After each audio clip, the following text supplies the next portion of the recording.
বিদ্যুতের ব্যবহার সাশ্রয়ী করতে সচিবালয়ের নিজ কক্ষের বৈদ্যুতিক বাতি এবং শীতাতপ নিয়ন্ত্রণ অর্ধেক কমিয়ে দিয়েছেন প্রধানমন্ত্রী তারেক রহমান। এছাড়া সকল মন্ত্রণালয় ও প্রত্যেকটি প্রতিষ্ঠানকেও বিদ্যুৎ ব্যবহারে সাশ্রয়ী হতে আহ্বান জানিয়েছেন তিনি।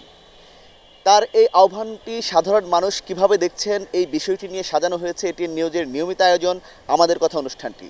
পুরোটা সময় জুড়ে আপনাদের সঙ্গে থাকবো আমি মাহতাব মিনহাজ। দর্শক, সাধারণ মানুষের কথা জানার চেষ্টা করব, তার আগে দেখে আসি এই বিষয়টি নিয়ে এটিএন নিউজে প্রচারিত একটি প্রতিবেদন।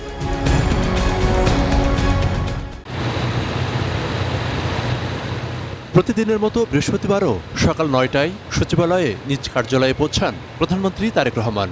অবশ্য অনেক কর্মকর্তা কর্মচারীকে ৯টার বেশ পরেও অফিসে ঢুকতে দেখা যায়। মন্ত্রিপরিষদ বিভাগের সম্মেলন কক্ষে সকাল 10টায় প্রধানমন্ত্রীর সভাপতিত্বে মন্ত্রিসভার বৈঠক শুরু হয়। বৈঠকে ঈদের ছুটি এবং সংসদের প্রথম অধিবেশন নিয়ে বিস্তারিত আলোচনা হয়। এর আগেই মন্ত্রিসভার বৈঠকে ঢুকে কক্ষের অর্ধেক লাইট বন্ধ করে দিতে এবং এসির মাত্রা কমিয়ে দিতে বলেন প্রধানমন্ত্রী। বিকেলে মন্ত্রিপরিষদ সচিব নাসিমুল গনি সাংবাদিকদের বলেন, সকল মন্ত্রণালয় ও প্রতিষ্ঠানকে বিদ্যুৎ ব্যবহারে সাশ্রয়ী হওয়ার পরামর্শ দিয়েছেন প্রধানমন্ত্রী। লাইটের ব্যবহার অর্ধেক করে দিয়েছেন, বলেছে কোনো ব্লাইন্ড পর্দা থাকবে না, তাহলে যথেষ্ট সানলাইট আসবে। যেগুলো যেমন বাথরুমের লাইট জ্বালানো থাকে এগুলো থাকবে না। করিডোরে এনার্জি সেভিং বাল্ব লাগাতে বলেছেন। এসির ব্যাপারে বলেছেন যে যেখানে এসি আছে অবৈধ এসি যদি থাকে সেগুলো বন্ধ করে দেবে, আর 25 ডিগ্রি নিচে কোনো এসি চলবে না। বৈঠকে ঈদের ছুটির বিষয়ে সরকারের সিদ্ধান্তের কথাও জানান তিনি। 18 মার্চ ছুটি থাকছে, ফলে আগামী 17 তারিখ থেকে 17, 18, 19, 20, 21, 22, 23 একটানা 7 দিন ছুটি থাকছে। এর আগে মন্ত্রিসভার বৈঠক সম্পর্কে তথ্য ও সম্প্রচার মন্ত্রী জহিরুদ্দিন স্বপন বলেন, প্রথম অধিবেশনে রাষ্ট্রপতির ভাষণে ফ্যামিলি কার্ড, কৃষক কার্ড সহ সরকারের বিভিন্ন প্রতিশ্রুতি বাস্তবায়নের অগ্রগতি যাতে তুলে ধরা হয় সে বিষয়ে আলোচনা হয়েছে। কিছুই নাই, ইতিমধ্যে আমরা যে সিদ্ধান্তগুলি নিয়েছি, ফ্যামিলি কার্ড, কৃষক কার্ড, তারপরে কৃষি ঋণ, সেগুলি রাষ্ট্রপতির ভাষণের মধ্যে সরকারের এই সমস্ত পদক্ষেপগুলিকে রাষ্ট্রপতির ভাষণের মধ্যে দিয়ে যাতে প্রতিফলিত হয়, ইতিমধ্যেই যে প্রতিশ্রুতি এবং যেগুলি আমরা বাস্তবায়ন করার উদ্যোগ নিয়েছি আমরা সে বিষয়ে আলাপ করব। এছাড়া দুপুরে আলাদাভাবে বৈদেশিক কর্মসংস্থান বৃদ্ধি ও প্রবাসী কল্যাণে গঠিত কমিটি সভা এবং সফটওয়্যার পার্ক ও আইসিটি সেন্টারসমূহ কার্যকরভাবে পরিচালনার অগ্রগতি পর্যালোচনা হয়। Monirul Islam Mintu, ATN news, Dhaka.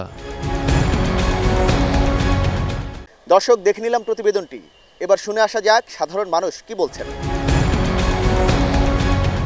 তারেক রহমান যে উদ্যোগটা নিয়েছিল বিদ্যুৎ নিয়ে, আসলে সাধারণ জনগণ তো মাইনা চলতেছে, কিন্তু সরকারি যে কর্মকর্তা তারা তো মানে না।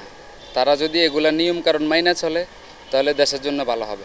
যুগোপযোগী সিদ্ধান্ত যে প্রধানমন্ত্রী বর্তমান সময়ে এসে এরকম একটা সিদ্ধান্ত নিয়েছেন যে এটা আমাদের অনেক বিদ্যুৎ সাশ্রয়ী হবে। তো আশা করি সাধারণ জনগণও এরকম বিদ্যুৎ সাশ্রয়ী হলে আমাদের সবার জন্যই ভালো হবে। সুন্দর একটা পদক্ষেপ নিয়েছেন যে এই পদক্ষেপের মাধ্যমে দেশের উন্নয়ন হবে এবং বিদ্যুৎ সাশ্রয় হবে। এইটা জনগণের জন্য এবং দেশের কল্যাণের জন্য ভালো হবে। সরকারি যারা বড় বড় লোক এরা তো আবার খরচ করে বেশি, কিন্তু আমাদের মতন সাধারণ যারা মানুষ যারা আছে তারা আবার একটু দেখা যায় বিদ্যুৎ বিল ইয়ে করলে একটা বিল বেশি অতিরিক্ত ইয়েগুলো ভালোই করছে। আমাদের কথায় ফেনী থেকে স্বাগত জানাচ্ছি আমি দিদারুল আলম। বিদ্যুৎ ব্যবহারে সাশ্রয়ী হতে সবার প্রতি আহ্বান জানিয়েছেন প্রধানমন্ত্রী। এ নিয়ে শুনবো ফেনীর সাধারণ মানুষের কথা। প্রধানমন্ত্রী যেটি বলেছেন এটি অত্যন্ত গুরুত্বপূর্ণ। আমরা দেখি যত্রতত্র আসলে যেটি প্রয়োজন না অপ্রয়োজনীয়ভাবে বিদ্যুৎ অপচয় হয়, তো সেটা যিনি যেটা বলেছেন এটা আমি অবশ্যই সাধুবাদ জানাই। তবে পাশাপাশি এই দিকে খেয়াল করতে হবে, আসলে আমরা দেখি যে বিগত সময় দেখেছি অনেক বড় বড় সরকারি বা বেসরকারি কর্মকর্তা যারা আছে, বিভিন্ন বড় বড় রাজনৈতিক দল নেতারা ছিল, তারা বিদ্যুতের যে বিল ছিল কোটি কোটি টাকা তাদের কারখানা ছিল, তাদের বড় বড় অফিস আদালতে ছিল, কিন্তু তারা বিদ্যুতের বিলগুলো তারা পরিশোধ করতো না। এটা একটা অন্যতম কারণ। পাশাপাশি এই বিদ্যুৎ খাতে হাজার হাজার কোটি টাকা আমরা দেখি যে দুর্নীতি।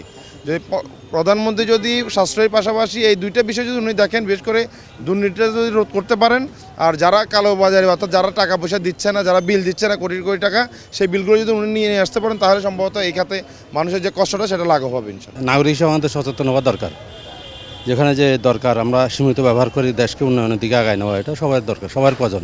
নিত্য প্রয়োজনীয় কাজে যে বিদ্যুৎগুলো আমরা ব্যবহার করে থাকি এগুলো অপ্রয়োজনীয়ভাবে এই ব্যবহার করা বন্ধ করতে হবে এবং আপনার এই যে ওয়াশরুমের বলেন কিচেন রুমের বলেন যে লাইটগুলো আমরা অযথা জ্বালাই রাখি এগুলা করা যাবে না। দর্শক, এটিএন নিউজের নিয়মিত আয়োজন আমাদের কথায় ময়মনসিংহ থেকে স্বাগত জানাচ্ছি আমি আসাদুজ্জামান সুমন। বর্তমান প্রেক্ষাপটে বিদ্যুতের সাশ্রয় হলে দেশের সাশ্রয় হবে, দেশের অর্থনীতি সাশ্রয় হবে। তাই মনে করি আমরা একজন সাধারণ মানুষ হিসাবে সারা বাংলাদেশের সবাই যদি একটু একটু করে সহযোগিতা করি তা আমাদের এই বিদ্যুতের ঘাটতিটা থাকবে না। শহরের মানুষ যদি আমরা বিদ্যুৎটা কম ব্যবহার করি বা সাশ্রয় হয় তাহলে গ্রামে এটা ব্যবহার করতে পারবে, আর এটা ব্যবহার হবে গ্রামে কৃষিখাতে উপযোগী হবে। শহরও কারেন্ট আহে কিন্তু গ্রামের মানুষ তো কারেন্ট পাইতে দেয় না। হ্যাঁ, সকালে যায় 10টা, হেই রাত 10টায় আহে। হ্যাঁ, গ্রামের মানুষ তো কষ্ট করতে হয়, বড় ফসল ডিপগুলো পানি দেয়। বিদ্যুৎ সাশ্রয়ী বিষয়ে যে নির্দেশনা দিয়েছেন এটা পালন করলে অফিস আদালতে বাসা বাড়িতে দেশে অনেক বিদ্যুৎ সাশ্রয় হবে। দেশের অর্থনৈতিকভাবে দেশের কাটিয়ে উঠতে পারবো আমরা ইনশাল্লাহ। আমরা যদি বিদ্যুৎ অপচয় না করি, গ্যাস অপচয় না করি। দর্শক, এই ছিল আমাদের কথা অনুষ্ঠানের আজকের এই পর্বে। এতক্ষণ আপনাদের সঙ্গে ছিলাম আমি মাহতাব মিনহাজ। দেখা হবে অন্য কোনো পর্বে অন্য কোনো বিষয় নিয়ে। সে পর্যন্ত সবাই ভালো থাকুন, সুস্থ থাকুন, এটিএন নিউজের সঙ্গেই থাকুন।